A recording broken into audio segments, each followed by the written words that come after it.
Mahal na kita, Jenny. Pakasal na tayo. Oo, Pepe. Mapayag na ako. Wala kayong ititirang bakas na anumang bagay dyan sa mga pilibusterong yan! Sunugin lahat! Teodora Alonso. Hindi ba dapat Teodora Rialonda de Rizal? Wala po siyang ginagawang masama! Mayroon tayong hukuman. Doon na kayo magpaliwanag. Bawal naman kayo sa amin! Bawal kayo magpaliwanag. Hihira naman kayo!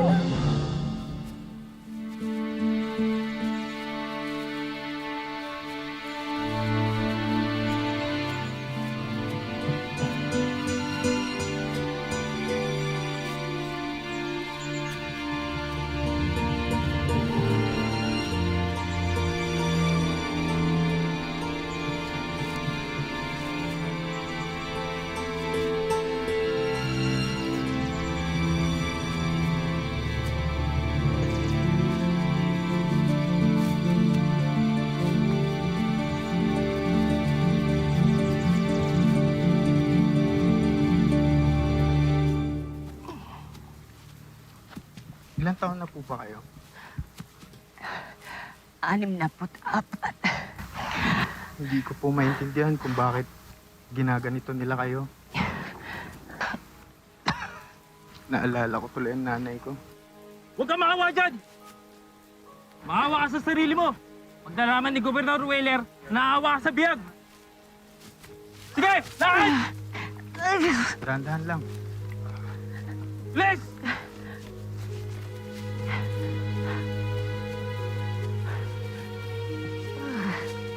Kuya, kambing! Kambing po, kuya! Kambing! Kambing!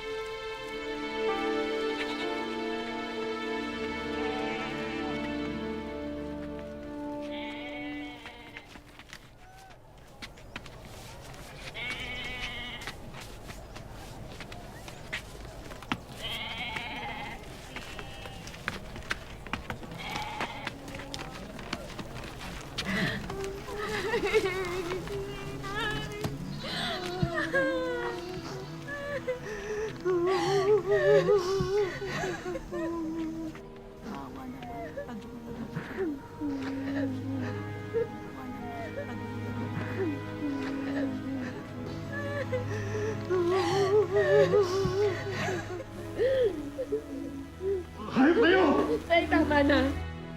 Umuwi na lang tayo. Tama na tong pangapi sa pamilya natin.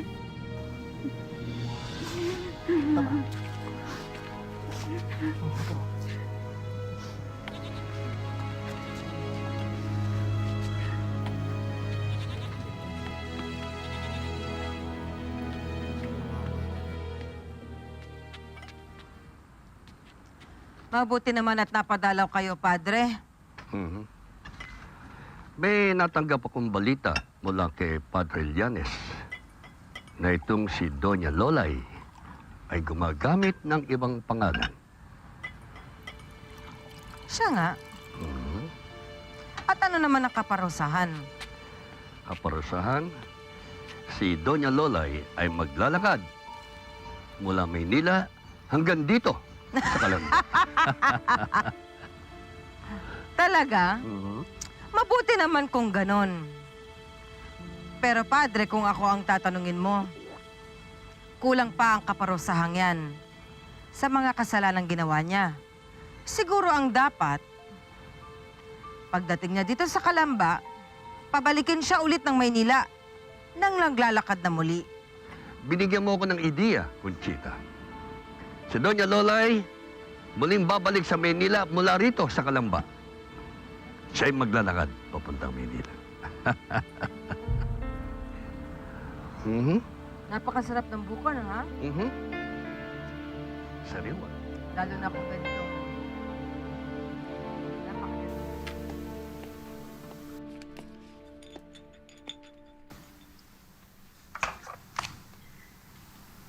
Mama, inalok na ako ni Pepe ng kasal. At sigurado na siya ang gusto kong pakasalan. Naiibang ka na ba, anak?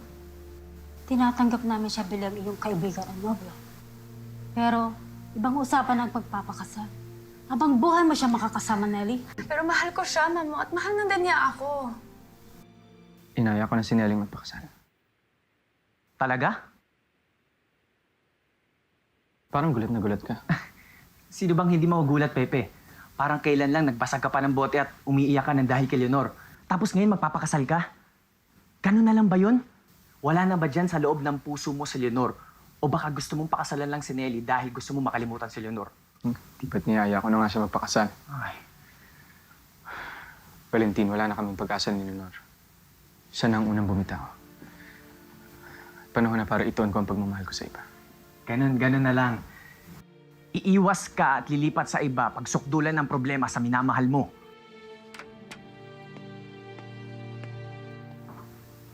Andito ka pala, Valentin. Nelly, paalis na rin naman ako. Binabati ko nga pala kayong dalawa para sa nalalapit niyong pagpapakasal.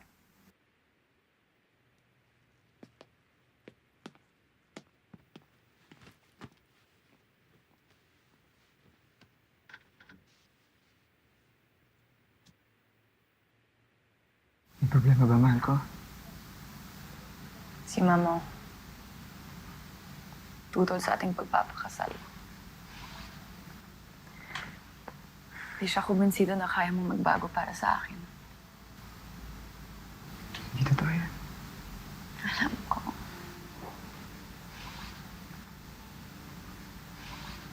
Para makumbinsi siya, kailangan patunayan na kaya mo magbago para magustuhan ka nila. Inisip ko, baka nag-uugat ito dahil sa relihiyon mo. Kung magawa mong magpalit ka ng relihiyon at lumipat ka sa pagiging protestante katulad namin, tiyak kong susuportahan ka ni Papa. At makakumbinsi si Mamo.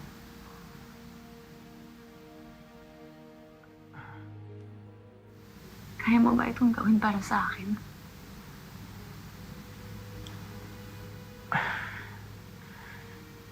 Pero paano ang aking ina? Sigurado akong sobra siyang masasaktan kapag tinalikuran ko ang pagiging Katoliko.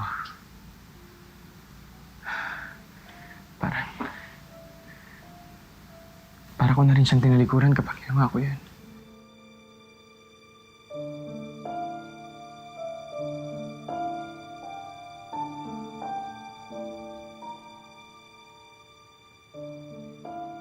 Nelly.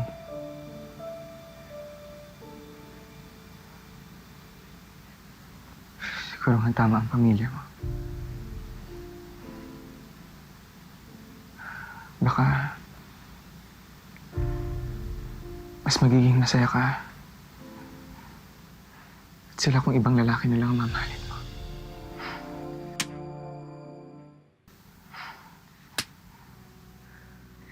Huwag ka nang magdahilan, Pepe.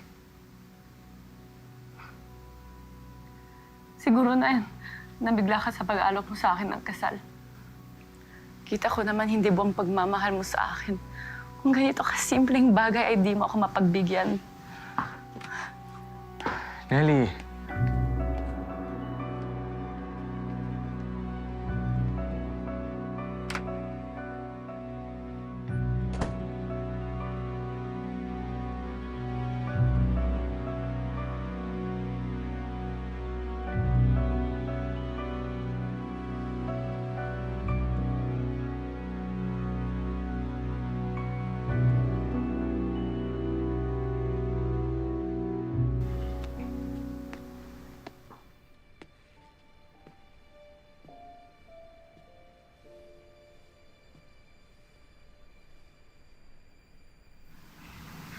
Sana sa aming pag-alis,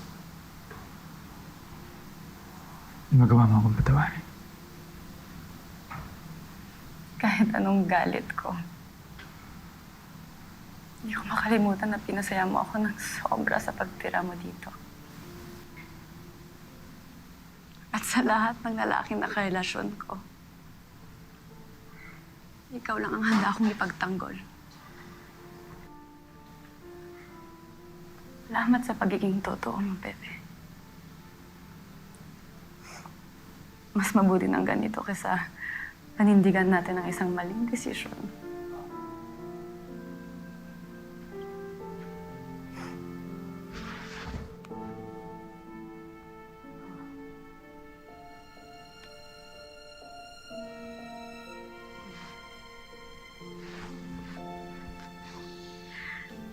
Sana mahanap mo ang tunay mong kaligayahan, Pepe. Pero kapag nagbago ang desisyon mo, magbalik ka kagad sa akin.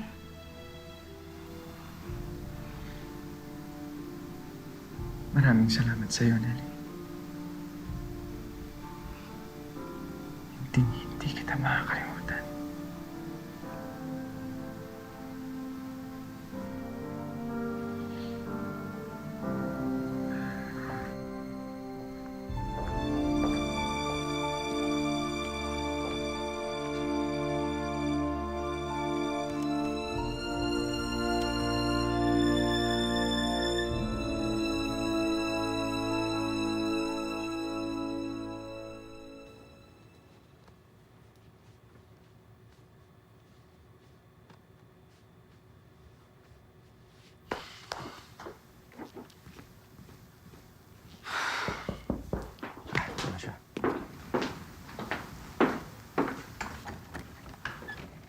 Ginoo Jose Rizal! Ginoong Jose Alandrino. Kumusta, amigo? Maligayang pagdating, amigo. Siya nga pala, ito hinahanap kong kwarto. Mura na para sa ating dalawa. At pinakaltas ko ang almusal gaya ng iyong sinabi. Mabuti naman. Maalala ko nga pala. Kailangan mo akong kwentuhan tungkol sa bago mong gawang nobela. Kamusta ang kwarto? Maayos naman, hindi ba? Mainam.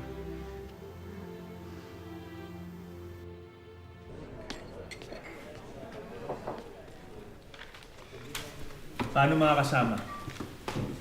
Nangihingi raw si Pepe ng pera para sa kanya nobela. Ano tayo? Pautangan?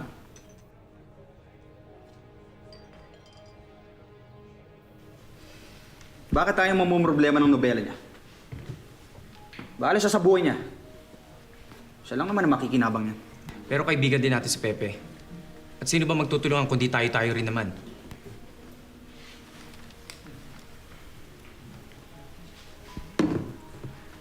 Bahala kayo kung gusto niyo magpauto sa Pepe na yan. Tama si Eduardo. Hayaan na natin si Pepe. Lahat naman tayo kinakapos sa pera.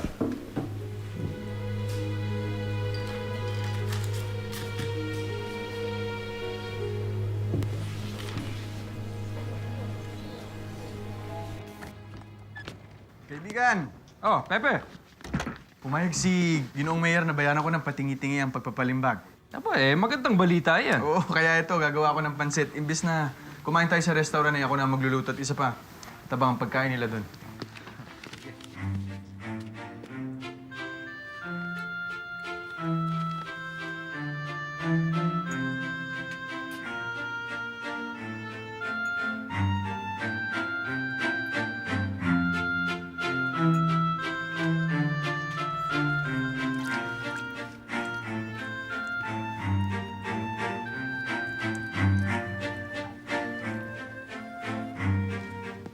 Pepe, anong pinagsasabon mo dyan? Wala! Sa lamig ng tubig na to, kaibigan, paniguradong magtatalunan na lahat ng mikrobyo.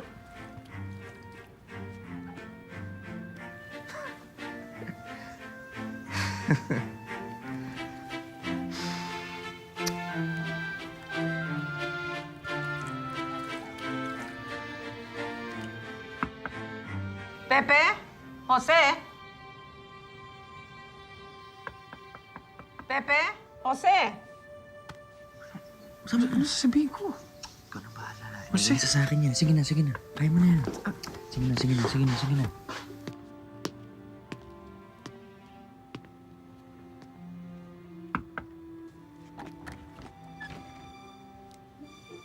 Ay, magandang araw ho, madam. Kay ganda naman ng inyong kasuotan ngayon. Bagay na bagay sa inyong mga mata. Pepe, isang linggong palugit na lang. Ha? Susunod ho, madam. Kung kami huy may pera lamang binayaran na ho namin kayo agad. Oh, siya.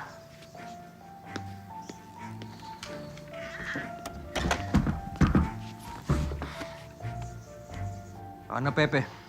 Kaya mo pa?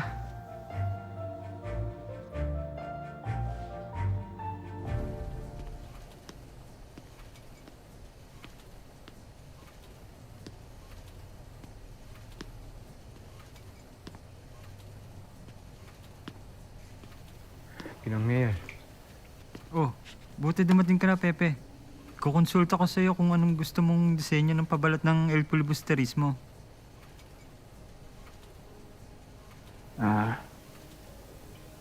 Kaya nga ho ako naparito Gusto ko sanang sabihin sa inyo na wala na ho akong pera.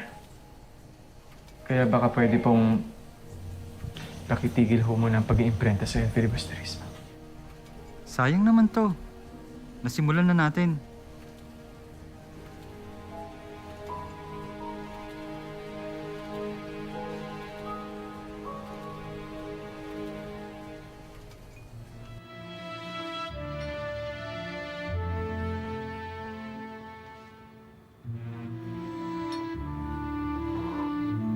Pepe. Rasyon mo to. Naubos na yung sa akin Sige na, matutulog na rin lang naman ako. Ano ka ba, Jose? Kumain ka na. Tagdalawa tayo.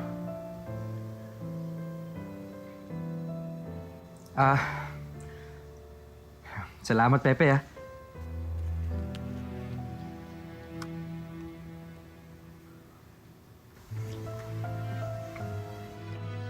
Sarap.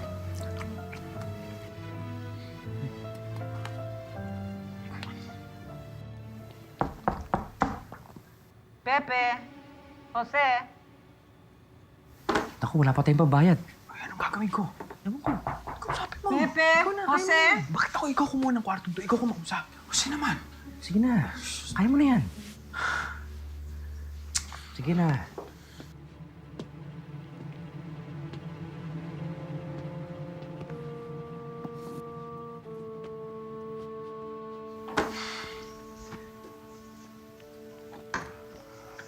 Gandang araw po. May sulat ka galing kay Valentin Ventura. Ginang, pasensya na po kayo dahil wala pa po kaming pambayad sa upa. Sige lang, ililista ko muna. Maraming salamat po.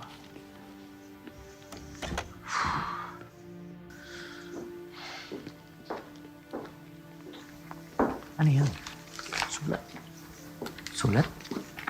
Galing kay Valentin.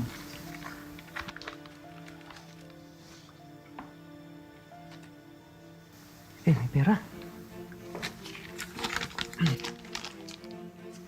Gamitin mo itong pera sa pagpapalimbag at huwag mong isiping magbayad. Hangad ko rin, mailimbag na ang ikalawang nobela. Nagmamahal, Valentin.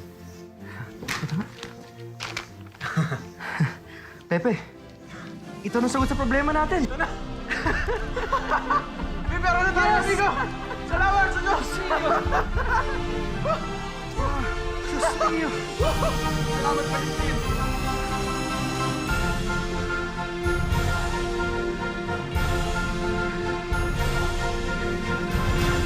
Natapos na rin nobela mo.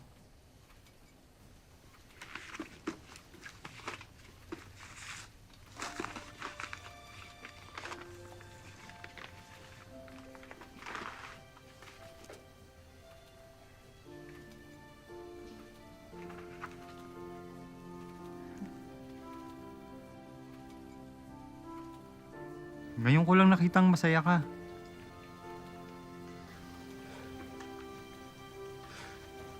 Salamat po. Maraming salamat.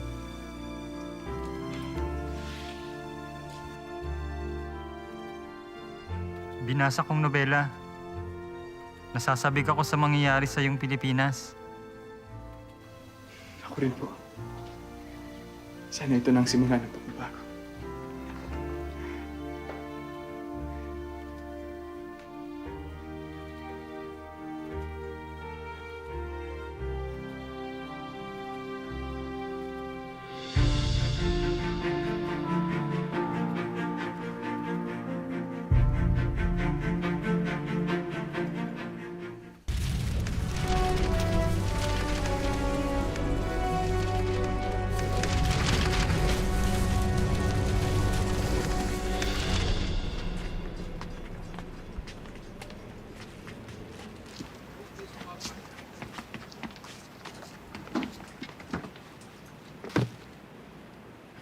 Open up! These are books. El filibusterismo por Jose Rizal. Kumpiskahin na to. Yes, sir. Mahigpit na pinagbabawal ang pagkalat ng librong ganito sa Asia. Put it down there. Down there.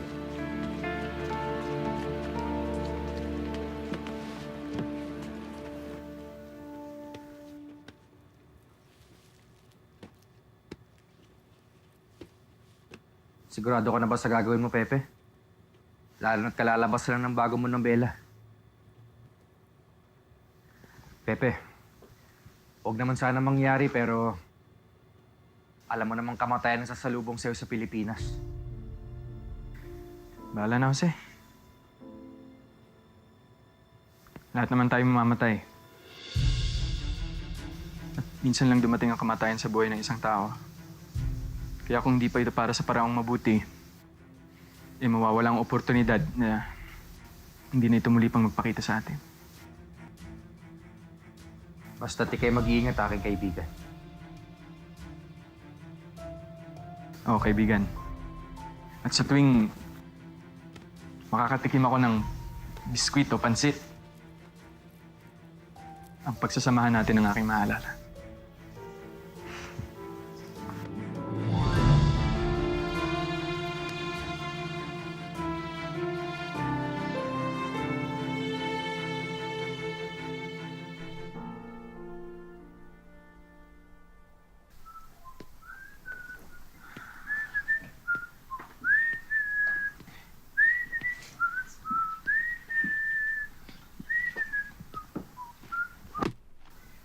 I have a gift for you, my love.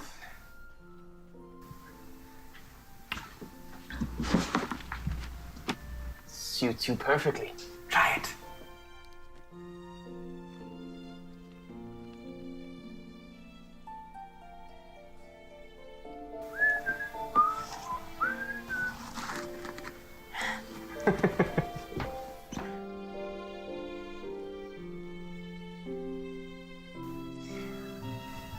Salamat, pero hindi na bagay sa akin to. Masyadong matingkad.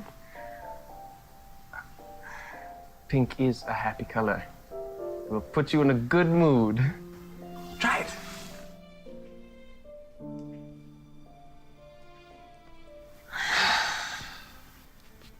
You can't always mope around in your funeral clothes, you know. So drab, macabre. I'm sorry. Please be patient with me. This is very difficult for me as well. I'm sorry, all right?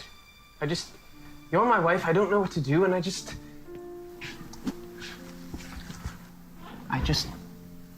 want you to talk to me, okay?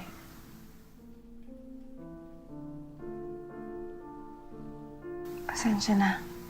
Ilang araw na kasing masama ang pakiramdam ko. Medyo...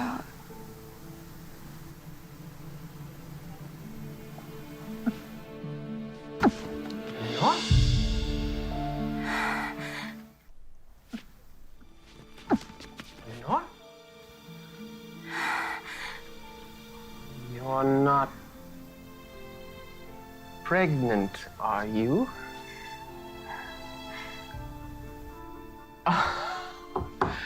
At last, my family is complete.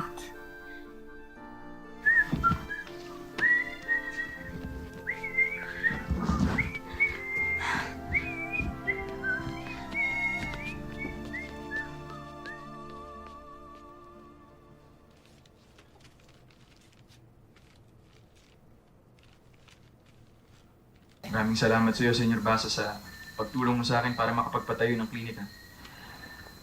At hindi ako nagpapasalamat sa pagtanggap mo sa akin dito. Walang anuman yun. Tsak, magkakaroon ka ng maraming pasyente. Siya nga pala, dito ka lang ba magpapasko?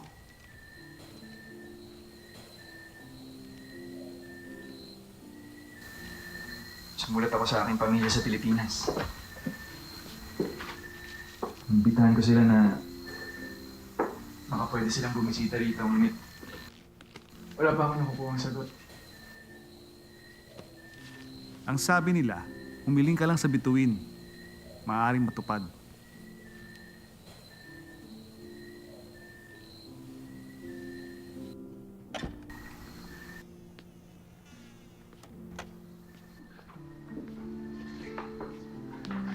Pepe.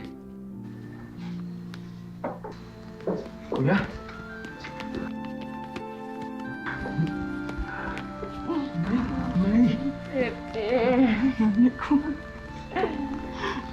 Salamat sa Diyos at nagkita-kita tayo. Ayun, Nay.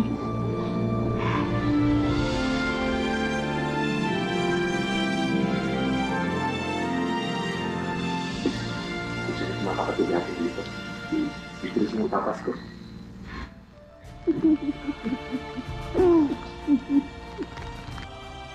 Salamat sa Diyos.